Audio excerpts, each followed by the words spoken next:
kelompok tadi. Bahkan kalau saya mau ambil simpelnya, ya udah nggak apa-apa, kan kita toh itu apa namanya, mungkin ya asumsi saya ya, mungkin kita punya masalah lebih besar kok, mungkin ya di kalangan suku sekalian. Faktanya masalah kita tuh hutan kita dijarah kok, batu bara kita diangkut kok, sementara kita nggak kunjung ikut menikmati kesejahteraan itu, misalnya begitu. Kalau sekedar tanda kutip sekedar lagi ya, tempat jinduang anak toh yang bersangkutan sudah minta maaf. Jadi kita punya PR yang jauh lebih besar adalah menyelamatkan Kalimantan dari kerusakan apa istilahnya, eksploitasi sumber daya alam yang ugal-ugalan dan seterusnya. Bagaimana? Ya.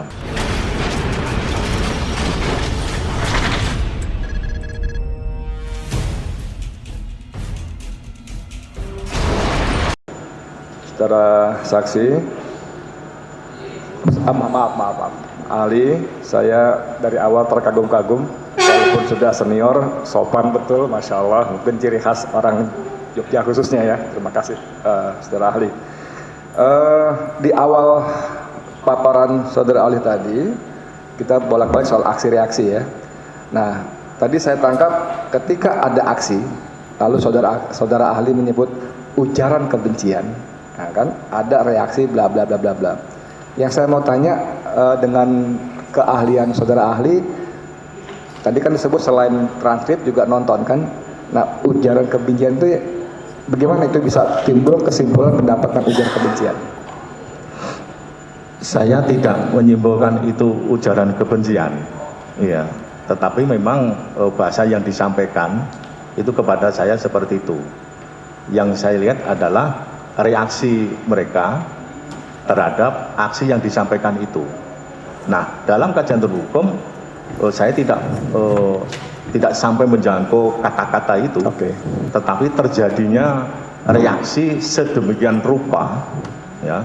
Asumsi dari antur hukum adalah norma yang ada di dalam masyarakat setempat, apakah itu hukum adat atau perasaan-perasaan lain yang sudah mapan di situ, itu terganggu. Nah, misalnya, ini misalnya merasa terendahkan, merasa dilecehkan, merasa dipinggirkan, merasa dipandang mata sebelah. Itu bahasa-bahasa yang umum ya. Tetapi saya bicara norma itu adalah sangat terganggu dan dapat dikembalikan lagi. Jadi saya mau tegaskan aja, saudara ahli tidak berpendapat itu ujaran kebencian, tapi saudara ahli berpendapat timbulnya reaksi itu karena orang kelompok reaksi tadi merasa itu sebuah ujaran kebencian, sehingga tadi ada norma-norma sosial yang terlukai, gitu ya. Terima kasih. Selanjutnya saya ingin sedikit balik ke soal tadi yang mulia majelis, bahkan ekstrimnya, nah gitu ya, ekstrimnya disuruh lah gitu ya. Tadi kan saudara ahli kan bolak-balik mengatakan itu di luar jangkauan kajian antropologi hukum. Nah, pertanyaan saya bahwa itu terjadi, whatever penyebabnya lah, mohon maaf sekali lagi, majelis mengatakan ekstrimnya disuruh. Nah, dan saya kenapa itu tetap tidak masuk dalam kajian antropologi hukum, padahal itu faktanya terjadi seperti itu. Kita tahu bahwa banyak peristiwa yang memang istilah kita direkayasa terjadi. Mohon jelaskan. Antur hukum tidak mengkaji tentang, maaf bahasanya agak perspektif politis ya, orang menyuruh itu ada kepentingan kan, tapi itu tidak masuk di dalam konsep antur hukum untuk mengkaji ke sana. Yang dikaji adalah adanya kelompok-kelompok yang melakukan reaksi. Ya, saya paham, saya paham. Maksudnya kenapa tidak masuk dalam kajian itu gitu? Kenapanya? Ya memang di situ kajian antur hukum melihat kelompok orang melakukan aksi, ada reaksi. Tuh. Jadi apapun penyebabnya ya. Whatever itu. Ya, kemudian tentang tadi saudara ahli berkali-kali mengatakan bahwa tahapan-tahapan sampai yang 4 tadi, potensi, pra, konflik sengketa dan sebagainya. Kajian antropologi itu adalah bagaimana mengupayakan kembali dari disorder ke order tadi. Nah, saudara ahli mengatakan ada beberapa kali saya belum melihat upaya ke arah situ, karena permintaan maaf yang disampaikan oleh terdakwa, oleh saya, itu dianggap belum memadai oleh kelompok-kelompok yang terlukai tadi, begitu kan? Nah, pertanyaan saya seperti disinggung oleh sahabat saya tadi, Bang Samsir, bahwa dalam salah satu saksi kita yang juga mengklaim diri sebagai salah satu ketua lembaga adat, ketika didesak oleh kami kalau nggak salah, seperti apa permohonan maaf yang dikehendaki, kan gitu kan, boleh balik kan, kalau si pembuat aksi mengikuti kehendak tata cara yang membuat reaksi, maka diharapkan terjadi kembali order tadi, social order tadi. Nah, ketika ditanya tata cara seperti apa, dan ternyata saksi mengatakan kami belum duduk karena ada kelompok lain, kami belum duduk, kami belum putuskan. Nah, saudara, menurut kajian antropologi hukum menjadi keahlian ahli, itu bagaimana mungkin si pembuat aksi dalam hal saya itu mengikuti kehendak yang mereka sendiri belum satu. Misalnya ada A, B, C, D, kelompok A maunya begini, lalu saya sebagai terdakwa, oke, saya ikut A, kata B enggak, maunya begitu. Itu kan beda-beda itu. Itu gimana solusinya? Kan nggak ketemu-temu tuh. Ya, baik, Majelis Hakim, kami bisa terangkan. Pertama, kalau ada sudah disampaikan maaf, walaupun itu di Jakarta, itu merupakan sudah ada indikasi. Pasti mereka juga mendengar. Tetapi itu belum terlembagakan. Ya. Oke. Nah, kalau maaf itu dilakukan di sana menurut konsep masyarakat setempat, masyarakat adat saudara kita Dayak ini, akan masuk tata cara yang disediakan. Nah, persoalan tata cara yang disediakan bentuknya seperti apa, atau hukum tidak akan melihat di situ, gitu ya. Yang jelas satuan-satuan sosial, baik yang primordial maupun non primordial, itu menyediakan konsep perdamaian, itu perdamaian. Okay. Nah, kalau masuk di sana, jadi sistem itu akan berjalan lagi. Oke. Tetapi kalau permintaan maaf walaupun lebih dari satu kali, tetapi tidak dilakukan secara kelembagaan, maka ini masih gantung. Menurut mohon maaf saya potong. Kelembagaan kehendak, tadi kan saya sampaikan betapa beragamnya di antara mereka sendiri gitu loh. Gimana saya pertama seperti kata ketua tim kami Bang Dr. Herman Kadir, saya datang ke sana untuk memenuhi tadi seperti saran pendapat ahli tadi. Pertama, tidak ada jaminan keamanan. Pertama, tidak ada jaminan keamanan sama sekali. Kedua, katakanlah gitu ya, saya datang sana pun nanti lu ikut acara ini, kamu ikut acara ini, kan itu kan bermasalah itu. Nah, itu bagaimana solusinya dalam kajian antropologi? Apakah saya harus satu-satu kelompok A, kelompok B, kelompok C, apa bagaimana tuh? Iya, baik. Mohon Majelis Hakim. Kalau dilihat dari satuan-satuan sosial memang beragam, kesulitannya di situ. Tetapi di antara lembaga-lembaga adat misalnya, itu ada strukturalnya. Jadi lembaga mana yang dituakan di antara satuan-satuan itu. Jadi kalau di sini sudah menyediakan instrumen untuk penyelesaian disorder menjadi social order, ini akan mengikuti seluruh Kalimantan. Kalau kita ada jaminan seperti itu. Bagaimana? Ada tanda kutip ada jaminan seperti itu ketika tadi disebut Pak Saleh Jaang ya, kalau nggak salah ya, mantan Wali Kota Samarinda itu, kalau menurut cerita mereka dari semua kelompok lembaga adat segala macam itu beliau pimpinan tertingginya. Nah, pertanyaan saya, apakah misalnya dalam kajian antropologis yang sudah dari keilmuan dan pengalaman, apabila si pemimpin tertinggi itu sudah cara ini, ada jaminan nggak yang bawa-bawa? Oke, kita pakai cara itu. Menurut kajian antropologi hukum terjamin. Kemudian tadi saudara Ali berkali-kali menyebut nama suku didahului dengan maaf, dan sekali lagi sopannya beliau ini maaf suku Dayak gitu ya. Dan memang faktanya yang paling aktif bereaksi adalah suku Dayak. Padahal di Kalimantan Timur saja kita tahu ada suku-suku lain, ya, ada suku Pasar, suku Jawa, Melayu, apalagi itu Banjar dan sebagainya. Nah, sejauh fakta-fakta yang ada, itu suku-suku lain nyaris tidak bereaksi. Jadi apakah ini bisa dikatakan bahwa ucapan saya sebagai si pembuat aksi tidak melukai norma-norma sosial suku-suku lain? Tadi sudah diuraikan ya, satuan-satuan sosial tadi itu punya karakter sendiri-sendiri. Itu yang menyebabkan berbeda reaksinya. Kan gitu ya. Tetapi dalam pandangan umum kan, mohon maaf, masyarakat saudara kita Dayak. Nah, itu kan punya kultur, punya adat. Nah, disitulah yang harus ditertib. dikembalikan ke semula, posisi semula. Iya. Nah, kembali kepada kajian tadi, aksi reaksi tadi akan menimbulkan beberapa tadi, ada integrasi, ada kooperasi, ada konflik segala macamnya.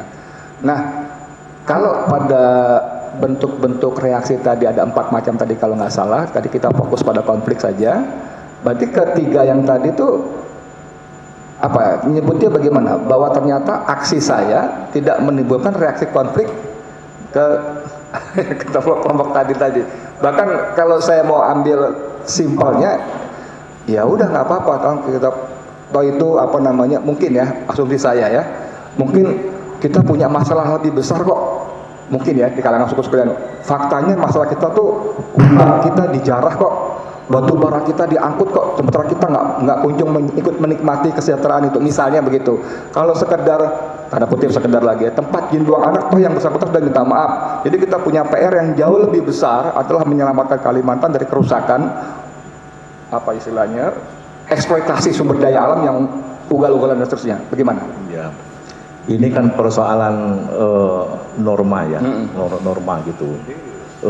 Maaf, saya mau menjelaskan sebelum masuk di situ ya. Saya akan mengatakan saya akan memanggul satu beras 100 atau 1 ton misalnya ini ya, itu lebih berat kalau saya menanggung beban pikiran. Gitu.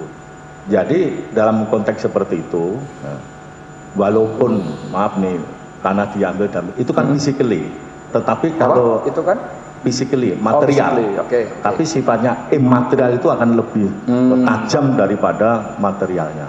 Itu yang menyebabkan mereka reaksi. Kembali soal aksi dan reaksi tadi. Kalau sebuah ucapan bisa memicu reaksi konflik, ya, apakah sebuah tindakan itu juga bisa memicu reaksi konflik juga? Maksud saya menjelaskan tindakan itu tergantung tadi. Ya. Kalau kategori integratif. Saya fokus saja langsung. Tindakan tadi, material tadi, bahwa lahan saya diambil, bahwa ada ketua suku adat saya membeli lahan saya ditangkap, dipersekusi, bahwa hutan saya dijarah, sementara kami tidak kunjung menjadi sejahtera. Itu kan aksi-aksi yang physically, dan itu akan berlapis-lapis keturunan akibatnya. Apakah itu bisa menciptakan konflik juga? Kalau menyebabkan bicara kemungkinan, bisa saja ya kemungkinan. Tapi kita fokus saja kajian antropologi itu bahwa orang atau kelompok orang yang berdasarkan kultur masyarakat setempat itu terganggu oleh aksi, gitu ya. Nah, aksi bisa material, bisa imaterial. Ini case-nya adalah imaterial, ketersinggungan, gitu kan. Disitulah yang menyebabkan reaksi yang seperti yang kita lihat. Satu lagi tentang aksi-aksi yang material dan imaterial. Dalam kajian dan keilmuan saudara ahli, bagaimana mungkin sebuah kelompok, entah suku, entah apapun namanya, begitu memberikan perhatian sangat besar terhadap kerugian imaterial dalam sebuah ucapan, ketimbang kerugian material yang nyata-nyata di depan mata dan berdampak pada generasi-generasi penerusnya. Itu bagaimana mungkin bisa terjadi gitu? Jadi penjelasan antropologi kembali lagi masalah aksi dan interaksi, gitu kan. Ada aksi yang verbal, non verbal, material dan non material, gitu ya. Nah, yang terjadi di dalam yang kita sedang berjalan ini, itu case-nya adalah isi konten yang menyebabkan mereka, bahasa umumnya itu tersinggung. Bahasa antropologi adalah norma-norma sosial yang menyebabkan mereka itu tertib menjadi terganggu. Inilah yang perlu dikembalikan lagi. Saya paham. Mohon maaf. Itu saya paham. Pertanyaan saya tadi, mengapa? Bagaimana mungkin mengapa? Tadi saudara ahli mengibaratkan saya menggendong beban 1 ton itu masih lebih ringan dalam bahasa saya ya, lebih ringan ketimbang saya menanggung beban pikiran, kan gitu kan. Nah, dalam konteks peristiwa sekarang ini, bagaimana mungkin ada kelompok-kelompok suku atau apa namanya yang lebih menitik beratkan ucapan tadi ketimbang fakta yang kerusakan yang luar biasa tadi. Itu bagaimana mungkin, kenapa gitu? Ini kan persoalan saya lupa bahasanya, ketersinggungan norma yang sudah diyakini benar, gitu ya. Nah ini sudah ketemu saya. Sesuatu yang diyakini benar itu, kalau terganggu mereka akan melakukan reaksi. Gitu. Makasih, saudara.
Kemungkinan itu selalu ada ya, karena memang dalam satuan-satuan sosial punya karakter sendiri yang saya sebut sebagai dalam istilah dalam konsep antar hukum semi sosial otonom.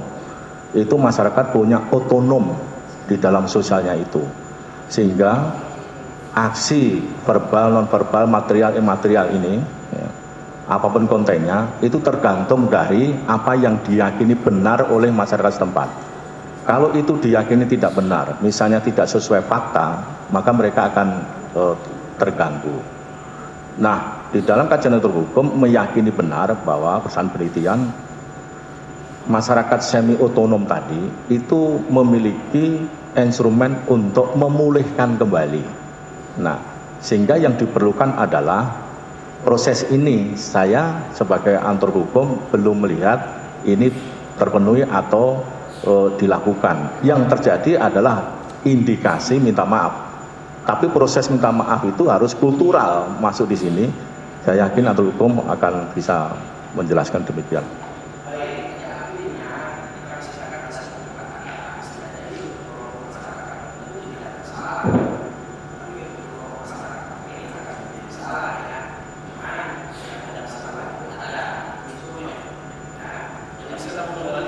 Baik. Persaudaraan.